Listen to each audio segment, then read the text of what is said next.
Hello, my name is Kevin Schramm. I'm with the Procurement Office at Montgomery College. In this video, we are going to go over how to enter a requisition using MyMC. So let's begin. First, we are going to go to Internet Explorer and navigate to MyMC. Enter your MyMC credentials and click Sign In. Once logged in, at the top of the page, look for a tab called Finance Information and click that. Now at the middle of the page, you're going to look for a button called Requisitions. Go ahead and click on that. Now we are in our requisition page. This is where we enter all the information for the requisition. To keep this video short, I'm just going to go over the required fields. So let's start. Template, we're not going to use a template for this example. Our transaction date, it automatically defaults to today. We can leave that as is. Delivery date, I would like this order delivered a week from now, so I'm going to select the date 1 week from now. If you know the vendor ID, this is the vendor's tax identification number, you can enter that here. If not, leave blank, and the procurement office will fill that in when we process the purchase order. You can also leave the address type, address sequence, all this vendor address information. You can leave blank if you don't know it. It's not a required field. The requester name is a required field. This defaults to your name. You can leave it as your name or enter someone else's name if you are entering this requisition for someone else within your department. The requester email is also not required, but you can enter it in if you want to put that information in. The requester phone and fax, again, this is not required, but it is helpful for the procurement office if you enter this information in. The chart of accounts, this is required, and this does default to the letter M. So leave that as the letter M. Do not touch this field. Hopefully it has the letter M in there. The organization, this is a required field. This is where you enter your 6-digit organization number.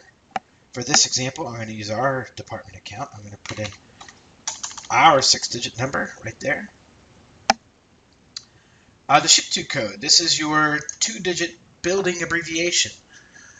For example, I am in the Manatee building, but I want this shipped over to central receiving. The off-campus locations have a 4-digit abbreviation.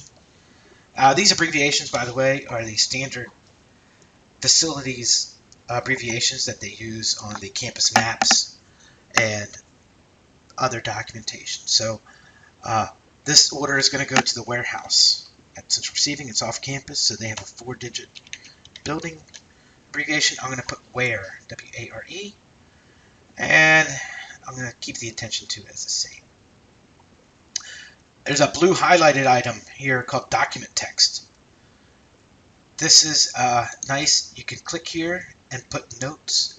For example, if you didn't know the vendor address information, you could type in here. You could say, we would like to buy this item from Kevin's bike shop. And you could put our contact at the bike shop is Joe.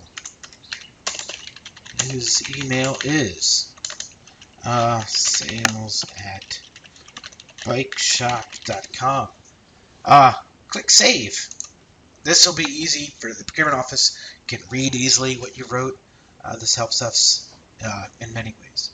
And then once you've hit Saved, click the Close button. We are back in the requisition field. Now we are going to enter our guts of the requisition, as we would say. The commodity code, the procurement office, Montgomery College does not use commodity codes. Leave this blank. Do not put any item numbers, anything here. Leave this blank. The description, this is where we were going to put, this is what we're going to buy. First, we are going to buy in this example, we're going to buy a bike. It's going to be a cruiser bike for our receiving staff so they can bike around campus and make deliveries. We're going to tab over. The U/M stands for unit of measurement. This is required. You should click the down arrow. It'll give you a bunch of options. Generally, we just always use each or lot. You can choose one of these other descriptions if you'd like. I'm gonna select each for this example. Where did each go? E, letter E. We're gonna buy 3 of these bikes, and you'll see a little multiplier come up. We're getting 3 times the price, and they're $450 each. Discount amount and additional amount. Leave these blank. A lot of times on vendor quotes, they'll indicate a discount amount or an additional amount. It's a lot more helpful if you just put in the unit price, the price we're actually paying. It confuses Banner when we enter discounts and additional amounts. It's better just to leave that blank, enter the unit price at $450. Then we're going to click here, Commodity Validate. We're going to click this button, and you'll see what happened. If we scroll down here, you'll see it multiplied 3 times 450, and it gave us a total amount of $1,350. Now our next step is to enter in the finance information. You'll notice 2 buttons here, dollars and percents. You can choose either or of these buttons, but it's important to know the distinction between the 2. So if we click percents, in this field, accounting field, we have to put the percent we want to be charged to this amount. So our chart of accounts, this field is required. It's the same as this field, chart of accounts. Notice how it defaulted there to the letter M. Well, down here, it didn't default, but it is required, and it's the letter M. So type the letter M there. You can either hit the tab button on your keyboard or with your mouse manually go over and enter your account information.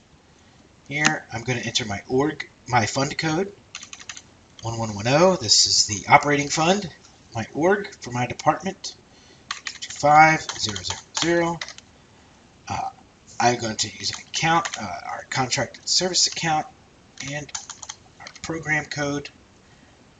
If you don't have an activity, leave it blank. If you don't have a location, leave it blank. Same with index. If you don't have an index number, leave it blank.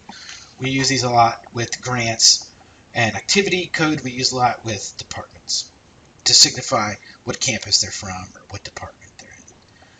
Accounting.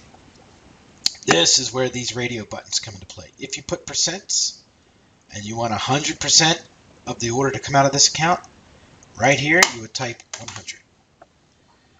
If you selected dollars, you want 100% of this order to come from this account. Because we selected dollars, we're going to type the dollar amount, 1350. So we click that.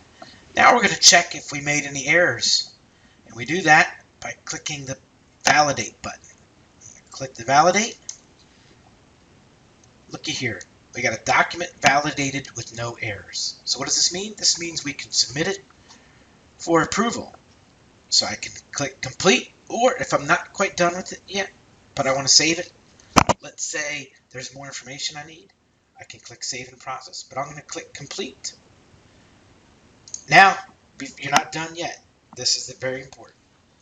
Right here, we got 2 check marks. We got documented validated with no errors, and document 6258 completed and forwarded it to the approval process.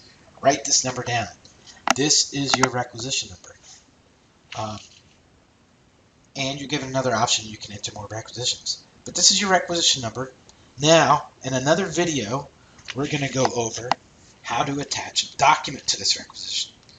Because you might have a quote or an agreement or an invoice that you need to send to procurement in addition to just this information you typed in. So we're going to go over in another video how to attach a document to this requisition. All right, thank you, and have a good day.